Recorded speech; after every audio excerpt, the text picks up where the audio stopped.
All right. Well, for anyone who doesn't know who Jalen is, my good buddy, Jaylene Dixon. We are some Honky Tonk Hellraisers, and we'll talk about that at the end. But have you been in Texas your whole life, Jalen? Yes, I've been in Texas my whole life. The farthest I've been out of Texas besides here is Oklahoma. So it's my Okay. first time going out of Texas. Wow, that's huge. And where in Texas are you from? Beaumont, Texas, small town next to Houston in Louisiana. Okay, so you're southern Yeah. Texas. Jeez. Okay. What was growing up down there like for you? Honestly, it was good but bad. Beaumont's like it's Oh, country. okay. It's country out there, but it's also you got your bad parts just like anywhere else. But Yeah. Beaumont has a little more bad parts than a lot of other places. But Jeez. What did you do a lot growing up? uh, Like any? so you know how there's those little boxes, the AC boxes or whatever, outside the front yard in the neighborhoods. Yeah. Me and my friends, we used to always meet up out there and just go play around. And so the street lights came on, and then we had to run home. Oh, classic racing. Did you play any Yeah. like sports? Do you have any interest growing up? You got Yeah. really into? I actually played basketball and football and a little bit of baseball when I was growing up. Okay. Did you fall in love with any of those or Football, I loved football. football? And what were you, That's wide where receiver? I did a lot of position actually. I did middle linebacker, safety, all of special teams, and wide receiver. You were a middle linebacker? Yeah, Did dude. you have a did you have I a neck used to, pad? huh? Do you have a neck pad on? I used to pop motherfuckers. I Oh used to my gosh. like, That's crazy though. But I mean, you can lay a hit on people. It's just a fact of like weight. The fact that you got yeah. to fill those slots and you were I was, taking that. yeah, I was small, but I could make some stuff shake. I could Okay, make so some you weren't stuff. as tall as you are now when you were playing. No, Oh, okay, so that makes a little more sense. I'm just saying from from me playing rugby, man, yeah. at my height, I hate in those roles because it is very difficult to get low on people. You know, were you down there? Were you always raised around like agrarian culture? Were you raised on a farm, or did you kind of that come later on in life? It was like a mix. Like it was mostly whenever I was around my papa, then that's when I was more around the agriculture Yeah. countryside. And then you got my other family. They're country, but they're also like ghetto country, I guess. Okay. And what did Papa do? What was Papa, his? he ran around with cattle. He used to rodeo also. So me and him are the only ones that have rodeoed in our family. So I Okay. guess I would say I'm the next first generation since it like stopped after Skipped a him. generation. Yeah. Yeah. And so Yeah. what was your rodeo and what did you do? I did bareback and bull riding. Lambo right. Dang. Okay. So you're a roughie. We love it. Yeah. We love it. And so where are you at right now? What are you doing there? Out in Alaska. Yeah. So you're I'm out in helping. Alaska. Sorry, not everyone knows this. So Yeah. that was what you were talking about. First time out of the state of Okay. Texas. You're in Alaska. What part? I'm in Palmer, Alaska. The weather is amazing. First trip out of Texas. I love it. I The love that. scenery's crazy. I can only imagine. Is this your first time seeing mountains? Yeah. My goodness. Yeah, dude, if I could experience seeing mountains for the first time again, jeez. That would Sure. And I'm excited it's to. like nothing else. I'm gonna go horseback riding around the mountains pretty soon in a couple weeks. Yeah. Have you been hydrating a lot? Or is there Huh? much altitude? Have you been hydrating a lot? Yeah. I don't, dude, altitude sickness is one thing. Like, I like to think I'm pretty strong, but altitude sickness is probably like my greatest weakness, man. I get hit with it hard. Yeah. It's gonna be exciting. And then they said they're gonna take us on a helicopter ride, so I'm gonna experience that too. I'm just What? knocking things off my bucket list while I'm out here, honestly. Hey, that's how you gotta do it. Take advantage of the time you have there. Like, that's crazy. And are you on a contract? Yeah, I'm here until September. Okay. So just summer. I love that. I love that. Well, let's jump into the meat of the conversation. Now, Let's it's get it. it's classic in this culture. It's very PC, but you and I, we've always seen each other as equal. You know, we've never Yeah. seen anything different of one another, and we understand, like most agrarian folks, the words "black cowboy" together. Yeah. That's not rare. You know, that's natural. That's historical. Yeah. But you know, thanks to Hollywood, a lot of the world doesn't see it that way, and so Yeah. um, let's just knock this out. Let's just have this conversation. And again, like I told you, let's have it raw. Yep. Let's have a good conversation because it's what the people deserve. I'll I'll tell you right now, Alaska has never really seen a black before. We actually went to town. Me and two of the guys I work with. We went to this little Palmer bar out here, a small bar. It was like and it wasn't even like people inside of the culture of Yeah. cowboy and country boy. It was like some bikers. Like we went to a bar and then we were like grab a beer, play some pool, just mind our business. Not even fucking 3 minutes in, this biker, he's like starts chirping at me. He's like, "Black cowboy, blah blah blah. Never seen that, but want to take a ride on my bike." I was like, "What are you talking about, brother?" Dude, that seems kind of weird. And then yeah, he was What? just chirping weird stuff, you know. Oh So my they don't goodness. have that many black people out here. So also, so it's like different. Well, I'm glad you get to be the epitome of what they know. Yeah. What other experiences like that do you have? Because again, like we're saying, people Honky. wouldn't see you as like the typical cowboy, and Yeah. that's on them. That's not on us. That's not on you Yeah. and I, because we know this. But what experiences do you have of running into that when people have that stereotype and then you walk in? Yeah.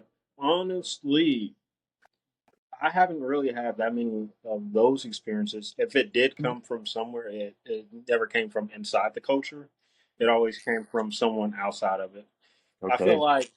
like everybody that I've met, like rodeoing and stuff like that, and working on ranches and stuff, everybody that I've met, they've been welcoming and they've never had a problem with it. But it always comes down to the people that are not in the culture that pretend to be in the culture and they try to, yeah, And it's just because they don't have the experience a lot of times because that's what was crazy is even in a small town like mine of Ozark, Arkansas, we still had every race represented. We had a lot more Asian population represented, mhm, or even Pacific Islander represented. However, when it came to anything farming, we all sweat the same. So like yeah.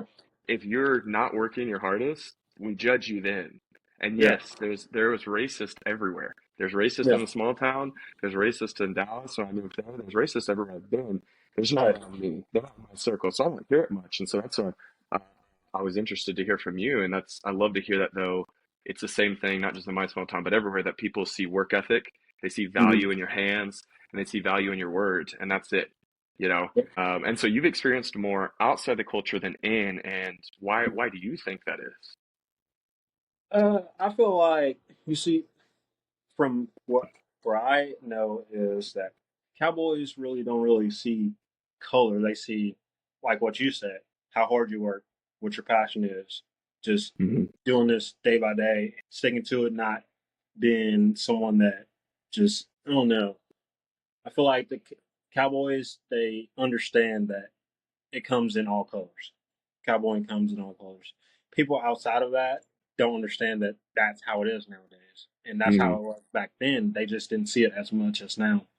Yeah, yeah. I mean, that's black cowboys were the first to transition out of vaqueros and the northern Mexico regions to bring cowboy into us, and so I mean, I'm pretty sure there's even periods where it was looked down upon, which is Yeah, why only the black cowboys were the ones doing it until we started realizing we could expand westward, and you yep, had a lot of foreigners come over and immigrate into mainly Texas and Kansas City, and they saw that moving west, they're willing to do yep, that hard work, and they worked alongside black cowboys, and they learned it all. And so yeah, that's huge. And so on the topic of Juneteenth, which happened yesterday, how if at all, do you celebrate? Do you know a lot? Like, how much do you value Juneteenth and how do you express that? I'm not gonna lie to you. I don't celebrate it. I really. It's gonna sound horrible, I guess. I didn't even know what the heck it was when you said it. I mean, I knew that it was like something along those lines, but I really didn't. I really didn't know. I was like, I had to Oh, look it up. well, to be honest, it's one of those things, and a lot of the U.S. doesn't. I mean, Biden in 2021 finally made Yeah, it a national holiday, but it really was only known because it was carried on by African American culture. So, I mean, you don't see it until like the 80s that it really started becoming. I think the 80s is when Texas made it a state holiday. But I don't think there's anything. I mean, I have no say.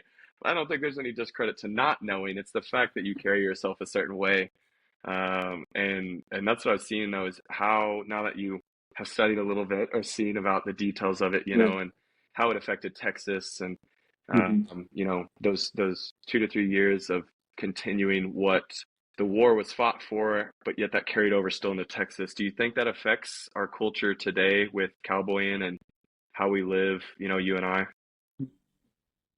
Yeah, I think it. I think it kind of affects it a little bit, just because people are in that mindset. Some, right? Because Some. again, that's the whole point we're trying to have here Yeah. is Yeah. for folks who don't experience it much. I think you agree with me when I say that honky tonking, agrarian culture, cowboy and farming, red state, anything there, that is not synonymous with the word racist. There's racist in Yeah. every facet of the US, and therefore we're trying to break that stigma. We're trying to show that you and I have never looked at each other in any type of disrespect because of the way we look, nor because of Yeah. any background culture we might have. We don't think that certain terms are carried over because of our background. We just work together. This Oh is yeah. what we do. And we have fun together because we honky tonk, right? And Exactly. so to really round the bases and cover it all, Juneteenth is meant to be a celebrating and mourning day, right? And that is what really honky tonking should be. So I'm curious, like, what was your first experience? You know, dancing, traditional country dancing, or honky tonking? Like, tell me about your experiences. Mhm. Um, so my first time in Cyprus was maybe a good 7 or so years ago, and I was just I've never been to a club before. Before that, and my buddy Dylan, I got to shout out my boy Dylan. He he was like, "Hey, come out with me." This was when Neon was still open. Neon was my first bar that I went to down there, and I went to Okay. Neon, and then I was like, dude, I want to learn how to country dance. This looks great because everybody loved it. Like everybody loved it. I was like, I want to learn how to do this. And then I got into it, and I was like, okay, I love this. I had like one good spin in me for a good year, one good spin, and then I was like, I love this. And then I'll see people doing other moves, and I'll see it. I'm like, I want to learn that. And how I did it was I'll see a move that I like, and I'll only do that. I'll only do that move, practice it, get it Yeah. down, and then I'll add another move. I won't move to the next move until I get that first move down. Yeah. But I fell in love with it for sure. My I first love that. honky tonk, I wouldn't count Neon as a honky tonk, but I guess my first honky tonk was Cadillac and Cowboy Challenge, stuff like that. There you go. And Those, what do you those, qualify as a honky tonk? Like, how would you well, describe it? I would say honky tonk to me is like a little more that, people that respect each other in a good way, that don't like stand on the floor. They know that you shouldn't stand on the floor. If a country song is on, don't stand on the floor. Like if I say somewhere like PRs or something like that, they don't have respect for it. So a honky tonk to me is the respecting of others and others around you, and knowing the rules of not standing on the floor and just, having Yeah. fun. I mean, that's what's crazy, right? Is that also goes for the same in the radio. That goes for Yeah. the same when we eat in a restaurant or when Yep. we walk down the street or when we eat at someone's home, right? Like, that's Yep. what I love is that Western culture, agrarian culture is based in that foundational thing of respect. You know, Yep. respect people, respect property. Uh, it carries over in everything we do. Speaking Yeah. of that, where with music, you know, country music being on, who would you say is like some of your top like artists that you're loving right now? Like now, Any, making well, music. not like current, but I'm saying like right Like, now, like you're gonna go out mm, dancing, you know, I, what are we listening to? What are we liking? I love dancing to Pete Woodley. Freaking was damn it. I was Zach Top's really good. I love Zach. Him and Braxton Keith. I feel like they're bringing back that old Western. I love dancing to them. Some good Morgan Wallen songs. There's a few of them that I love dancing to. Yeah, Who else? If I want to dance to like some like slow pace ones, I would listen to some Josh Ward. there you go. Josh Ward's really good. Hmm. If I'm going fast, Parker McCollum has some good fast ones. Yeah. Mm. I love it. Yeah, What there's would some you good say ones. your favorite decade of country music probably is? Because you named a lot right there. You named from the Yeah, 70s, 80s up to current. yeah. I'll say my favorite is from, I'll say 70s, 90s for sure. I love me some Alan Jackson. Fucking Charlie Crockett's real good. Um, George Strait, George Jones, Yeah. all the good, all the Okay, so legends. you're like we're 70s and 90s. Yeah, You like classic country. I love that. I yeah, love it. And that's what you're saying about Zach and Braxton is that they're bringing back that classic sound, and that's what I love most that they're not just doing covers. Like they're yeah, creating new music that sounds old, but it has yeah. new stuff to it. They're not just playing like cosplaying. They Mhm. are truly about it, and they're about that life. Yeah, And you can quiz them on it, and they know a lot of stuff. yeah. And so now we can get into an area where, like, you and I might disagree a little bit, but I'm curious when you're Mhm. seeing these honky tonks, where do you see that we, in the past like 7 to 8 years, like you were saying, where are some of your favorite growths that we've had as a honky tonk, and maybe some of your least favorite digressions that we've had as a honky tonk, in country dancers in the community? I'll start off with my least.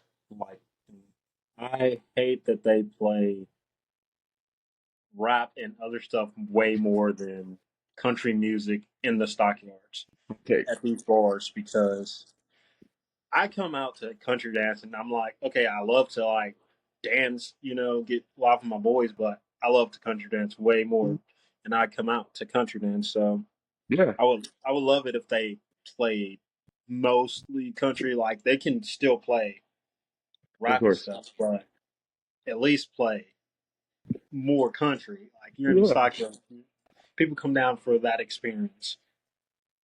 Yeah. Yeah. And what about your favorite growths that we had? Because obviously we've entered a country renaissance right about the time you started dancing. 2016 we really started growing, but 2020, 2021 we really hit a good stride, and now we're running. Now we're like mainstream of how cool country is. And so where do you see that we've had some great growth, or your favorite thing that you're seeing now? I'll say my favorite thing is, I mean, there's good. That's a toughie.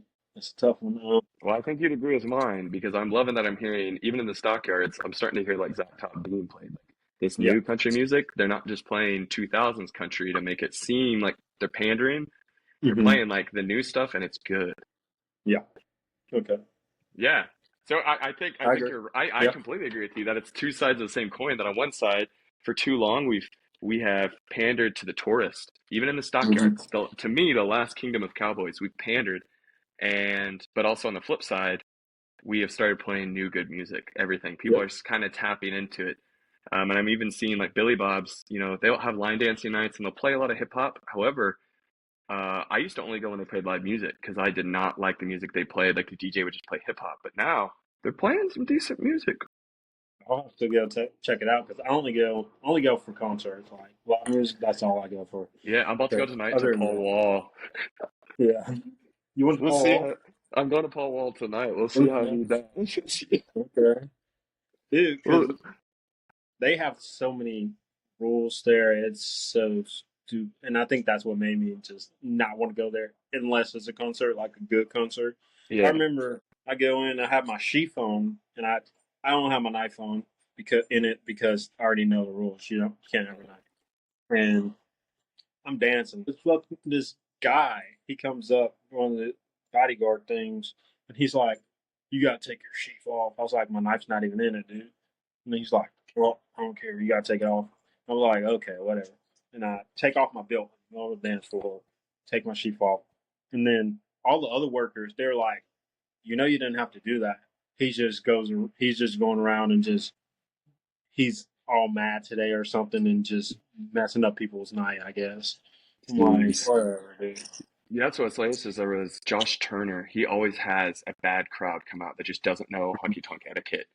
And there was a time I talked to the guards before, and all the security had learned about like, oh, there's people that stand on the floor, and there's also alcohol that gets dropped. So for the first like 30 minutes of just random music being played. Josh is about to come on, but before Josh comes on, the floor's pretty empty. Everything's great. But this guy's out there, he is being stiff on people, right? And I'm like, yes, let's go. We have a guy out there, he's going to protect the floor. But he got such, like, he was such a stickler that me complaining actually came back and bit me because I had my spit cup and I Yeah. crossed the floor like a corner. I took like 3 steps, I was across the floor, and he stopped me and he's like, hey, make sure you're not on the floor with that. And I was like, it's a spit cup. And he's like, I don't care. Don't bring it on the floor. I was like, okay. 5 minutes later, he leaves, right? And as he leaves, man, instantly people like I'm talking 5 seconds after he left, I saw someone with a beer walk across, and within 10 minutes we had beer spilled in 2 places. I was like, good job, brother. I love it, man. I love it. But geez, yeah, it's a different world, and you expect the stockyards to be better, but sometimes they feed right back into it. And that's the question I always ask people, and now I'm curious of you, is like I tell people the reason I am such a stickler about playing country music is because every song that you play, hip hop, rap, we can't play country music during the same at the same time, right? So if Yeah. Cowboys can't two step during these 3 minutes, which it's never just 3 minutes, you know that. It Yeah. always turns into like 9, Yeah. 12, 20, 30 minutes. Where are the Cowboys supposed to go to dance? So like if the Exactly. stockyards, if you're walking down there in the stockyards and there's not much going on, where do you feel you, like to go? Where do y'all want to go hang out? Or do y'all just give up on dancing and you just go play pool? We just go play pool. See, I hate that. I hate that. But if you had to dance, I'm forcing you to dance. Stockyards, it has that night where it's a bunch of hip hop. Where would you go to dance? Ooh, what is it? Is it called Is it Longhorn? No, Longhorn Saloon? The Reds I Longhorn? think the one that's Right. right across from Thirsties. Thursday, yeah, Yeah, Reds. that one. Yeah. Okay, so Longhorn's there real is good. still a place in the yeah, there that is good. And I always say Pearls too on top of the hill. They Yeah, play country music all night long. The issue with Longhorn, man, they go on a Saturday, $20 cover, and I'm like, yeah, that's crazy. my gosh, okay, I'll pay it, but like, geez, that's always hard. But It's to ridiculous. golly, to make sure though other people can join us out there and feel comfortable too, where do you see that maybe us honky tonkers can be a little more welcoming? Or on the other side too, where do you feel that a lot of the people that feel left out or they really judge from the outside, where do you feel that they could be a little more open-minded? On both sides, where do you feel we could grow? I feel like there's a lot of judgment, though. I think people, I guess, yes, be open minded, just be more welcoming. Like if someone makes a mistake, don't just be like, don't cut them off, just help them out. There you go. But not that many people like to help people out. If someone asks me, "Hey, can you teach me how to dance?" I'm like, "Heck yeah!" Like I'll see people, they'll think they're like top tier, and I'm like, "You're not that good. Stop it." And then they'll be rude to the person that wants to learn. I'm like, don't be rude to them. You're not at a level to where you can. Not even saying that there's levels to where you can be like mean to someone. Like, just teach someone that wants to learn the Yeah. culture and learn how to dance. Like I'll Well, show I someone how to dance no matter what. I'll tell them, hey, if it's a guy that wants to learn, I'll tell him, I can't dance with you because you're not going to learn that way. Just get a girl and mirror what I do, and then mhm. we can get after it. Well, that's how honky That, tonkin is, man. That's how I grew up learning was I would just watch a move and I'd ask them how to do it. yeah, They do the move, I'd learn it, and then I'd teach them a move, and then we switched. Or, they'd ask me to do a move and I'd teach them, and then they'd buy me a beer. That's just how honky tonkin is. But I know it's not just in DFW, but we have a great trend, like you're saying, of these people who they take a couple of lessons, they might even win a comp, and then they yeah, instantly think they can start charging like $80 for an hour. And it's like, yeah. bro, you're It's not there. crazy. You're not there. So I don't even think it's about being mean. It's like, where do you think you're selling lessons, bro? This damn low device stores thing keeps popping up on. And don't worry about it. It'll be on my side because I'm saving it. I wouldn't worry at all. But I do think you completely hit the nail on the head. Is that open-minded people need to give another chance, Yeah, and then people who are like regular honky tonkers need to be much more graceful with them. But yep, that also means, on top of that, is the foundation. We all need to be unified and have a foundation of who we are as honky tonkers and what styles we yep. do, how we move around the floor. Because again, Mm-hmm. if you go to certain floors, no one knows what the hell is going on. And that's not to say that, in the 70s, 80s, 90s, that honky tonks are Yeah, perfect. There's always yeah, stuff that goes down, but it's like a universal understanding. It's kind of like traffic. We all understand what certain things mean, right? But yeah. That doesn't mean that everyone always follows it. However, we need to know that there's a right way to do it, and that's what we need to stick to. And that's Yep. all that matters. That's really it. And so, dude, I'm extremely thankful you're taking some time to set aside and have for talk traditions for me as your friend to just talk it out and learn a little more about you. And I know we have a thousand more things we could say and talk about, Yeah. but I just really wanted to make sure to recognize Juneteenth is for you to be able to come on as the character you are and how outspoken you are, just about the culture as a whole, the experiences you've had, and to be able to maybe give someone an opportunity to reconsider their views of us as an agrarian culture, their understanding of the history of who we are, and then maybe where we're headed and what we're doing and what we're trying to do as agrarian culture. You know how closely tied honky tonkin is to cowboys and Oh, yeah. ranchers and farmers. It's important that we dance right, we do right, and we respect each other. Yep. Jalen, it's a pleasure. I can't wait for you to get back here. We'll get a little rowdy in September when you get here. Yes, But sir. you enjoy that weather for me, please. We are sweating a lot over here. And I'll be looking forward to all the stories you're going to have when you come back. Yes, sir.